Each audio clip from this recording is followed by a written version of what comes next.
Hello, my friends. So I have exciting news for the channel. The estimable Henrik Palmgren of Red Ice contacted me and invited me onto his show.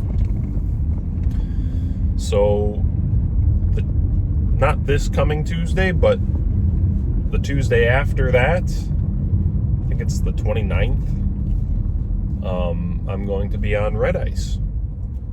And we're going to be discussing the question of the Russian-Ukraine conflict.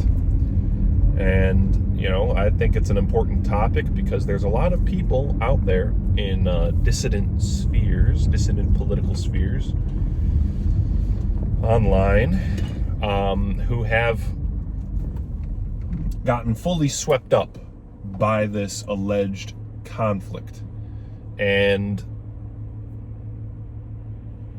they've taken sides. You know, some people take the Russian side, other people take the Ukraine side, and they really have bought into the idea that this is a genuine conflict between so-called Western liberalism and globalism versus an autonomous, independent Russia led by this maverick, this rogue world leader, Vladimir Putin.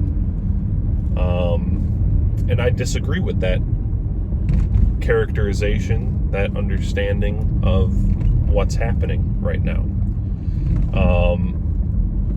I believe, based on my understanding of history, of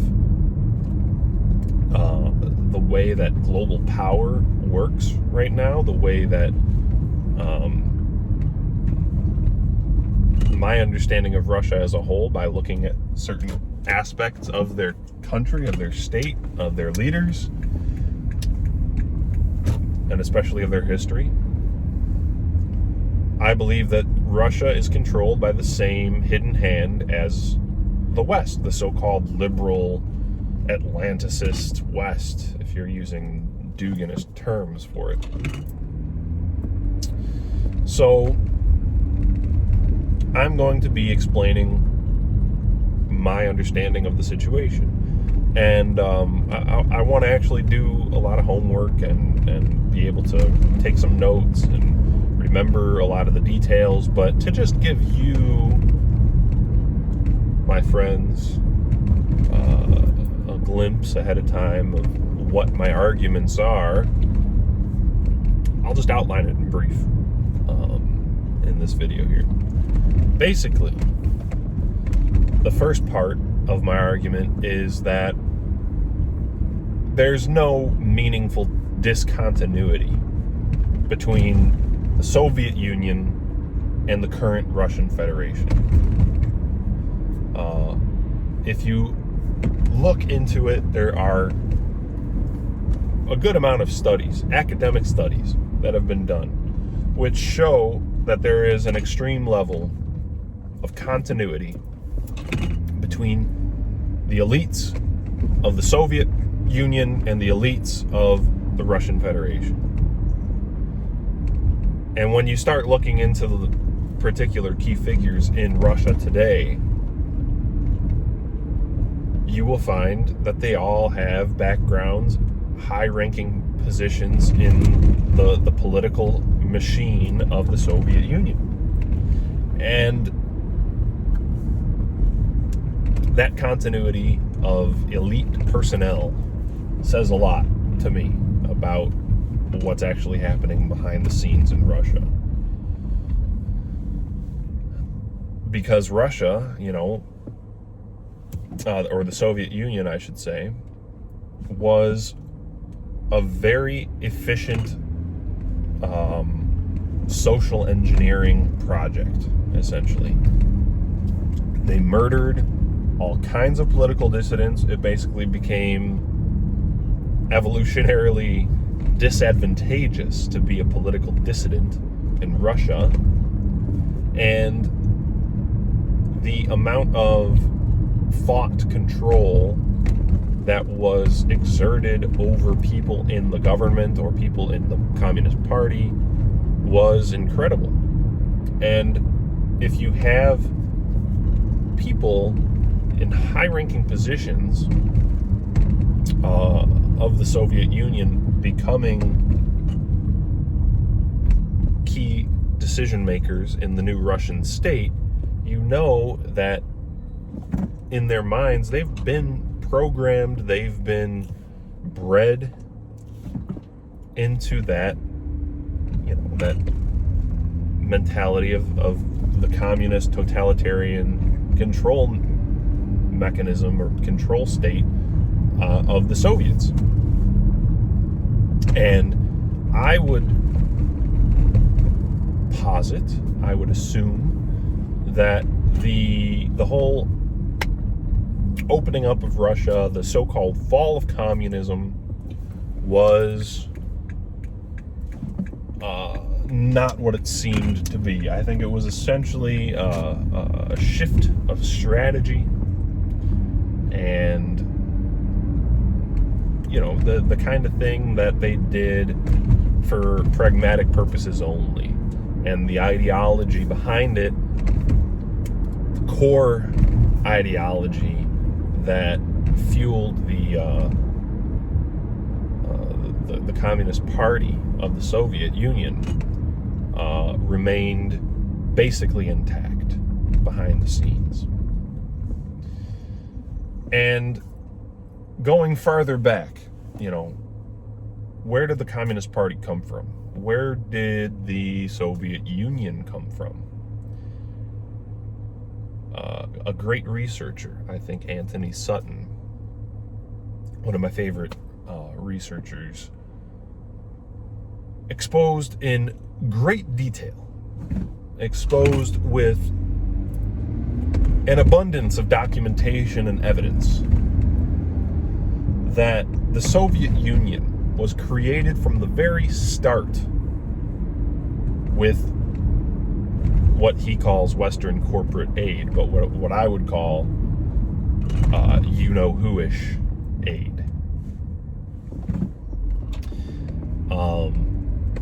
He even exposes the fact that Lenin and Trotsky and these revolutionary figures that overthrew the provisional Soviet government and really established the Communist Party and all that, they were funded, they were given free rein, they were let go after being detained, they were given transportation, they were given all kinds of aid by Western powers on their way to Russia to conduct this revolution. And if you look into things like who were the first, leaders of the Bolshevik Party, an immense proportion of them were you-know-who-ish. And you also have people like Arthur Cherep-Spiridovich, who was a general in the White Russian sort of faction of Russia, the anti-communist or anti-Bolshevik party of Russia, who fled the Bolshevik Revolution and exposed in America how what he calls the Judeo-Mongol, key being the Judeo aspect of it, how this hidden hand was responsible for the Bolshevik Revolution. And there's just, I'm not going to get into the specifics of this in this video, but I will try to get into as many specifics as I can in the Red Ice conversation. But in this video, suffice to say that a lot of researchers, a lot of evidence out there that can be shown objectively suggests that the communist revolution and the whole communist project of Russia was created by the same international extremely wealthy financial powers and corporate and industrial powers of the West that control the West. And if we know that, if we know that they were established, one of the most amazing things that Sutton brings up is that he can show with, like I said, incredible documentation and proof and evidence that the Soviet war potential, the whole war machine of the Soviet Union, depended on Western technical aid. And he shows exactly what technologies were transferred to the Soviet Union by the West. Because after the Bolshevik Revolution, they just annihilated all of their technically skilled, upper middle class people, and they were left basically destitute of any kind of technology or any kind of engineering prowess that would allow them to create a good war machine. And at the very same time that the U.S. was fighting in Vietnam against Vietnamese who were supplied and funded and aided by the Soviets, we have Western corporate powers giving technical assistance to the Soviets to make that aid to the Vietnamese possible. So the kind of managed conflict from both sides that I'm talking about here with the Russia-Ukraine situation is something that has happened historically and is well documented. So I'm not just talking cuckoo stuff here. I'm not talking something that's completely crazy and far-fetched. Anyway, if communism was created and developed with assistance, basically indispensable assistance by the Western you-know-who-ish banking, corporate, industrial elite, and the Soviet Union and the Russian elites have this great deal of continuity, then why would it be any different today? The apple hasn't fallen far from the tree, as they say, and I think the onus would be on the person who says that Russia's autonomous and independent to prove that, because the facts of history say otherwise. So that's the first sort of leg of the argument, is the history. The founding of the Soviet Union, the continuity between them and now. But if we start to look into, and I don't want this video to get too long, but if we start to look into the actual personnel, like Putin, if we actually take a magnifying glass and put it on Putin, we see all kinds of really obvious red flags, in my opinion. He's got a real close relationship with the you-know-whos. There's pictures of him with the yarmulke, going to big Jewish parties. He's praised Israel. He thinks Israel is a model state. He talks about, like, one of the most recent big in-your-face declarations from Putin was that his whole goal with invading Ukraine is Denatification, but he's supposed to be on our side. He's supposed to be our guy.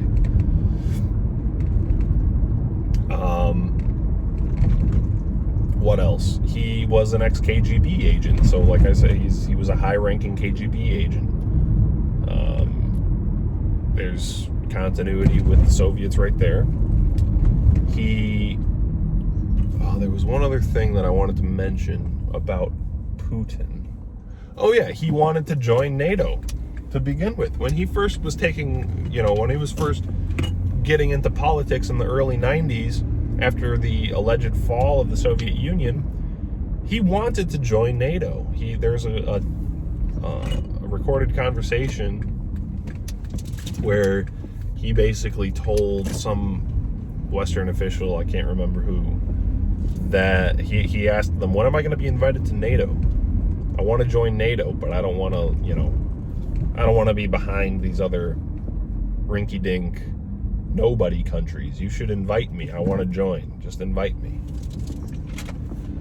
And they said, oh, well, that's not how it works. You have to go through all kinds of official channels and applications and whatnot. But he wanted to join NATO.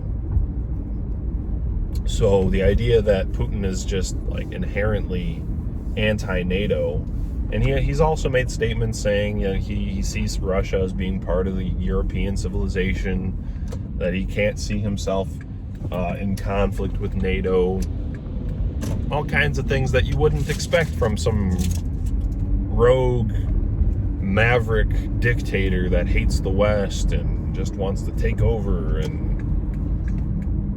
so there's Putin. There's a lot to be said about Putin. I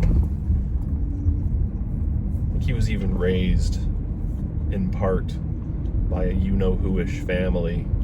And he himself might be. There's speculations that he might be you-know-who-ish himself.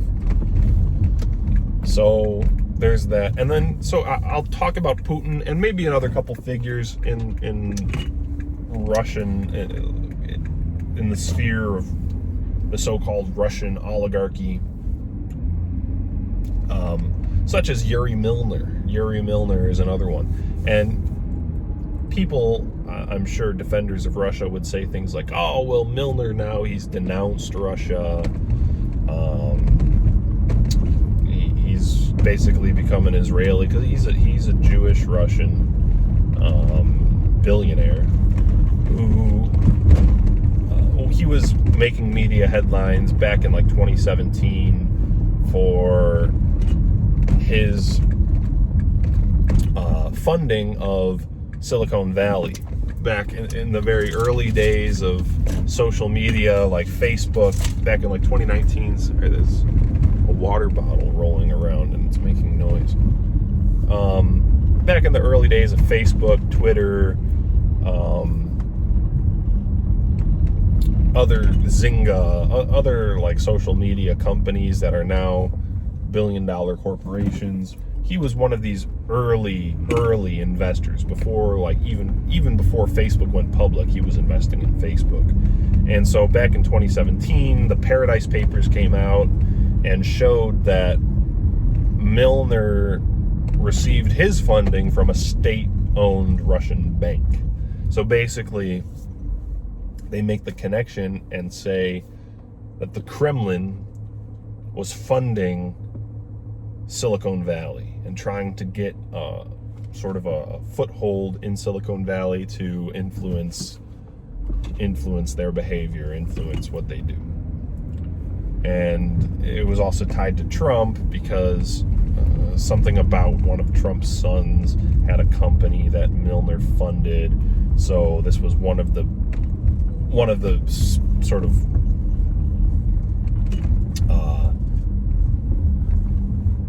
I would say weak bits of evidence that they tried to use to say that Trump was a Russian stooge, or that Trump was funded by Russia, or whatever this narrative was that they were coming up with back during the Trump election. But what's important is, what I would say is important is when you look at Milner himself and what he stands for. He's written a manifesto. Okay, Milner is he's written a manifesto that reads like a TED Talk. It's really a boring, corporate, uninspired manifesto that seems like it's a TED Talk, or like that it was written by a committee or something like that.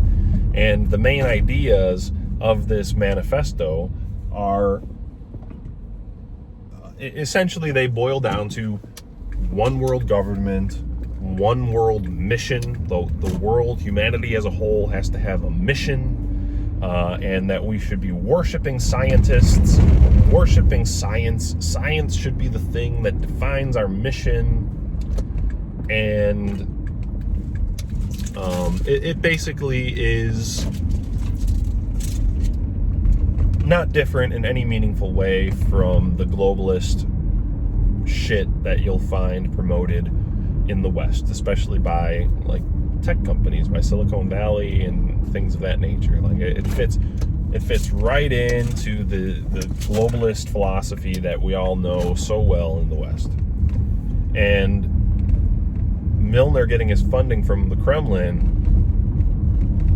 to influence Silicon Valley, it's kind of silly to think, Russia wants a foothold to influence Silicon Valley, but influence them how? Influence them in exactly the same way that they're already going. It's not like his philosophy is any different from the standard tech company philosophy of Silicon Valley. So the idea that they're trying to influence them is silly, but that kind of reflects back on what the core values of something like the Kremlin would be if they're funding Yuri Milner.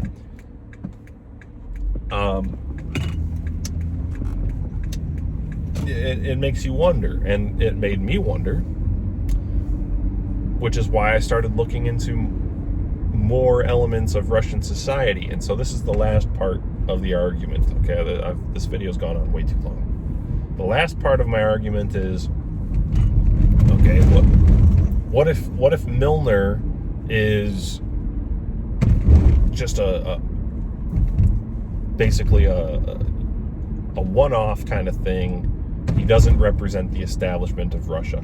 How could we prove that Milner's philosophy, this one world globalist style philosophy, actually represents values held by the Russian establishment?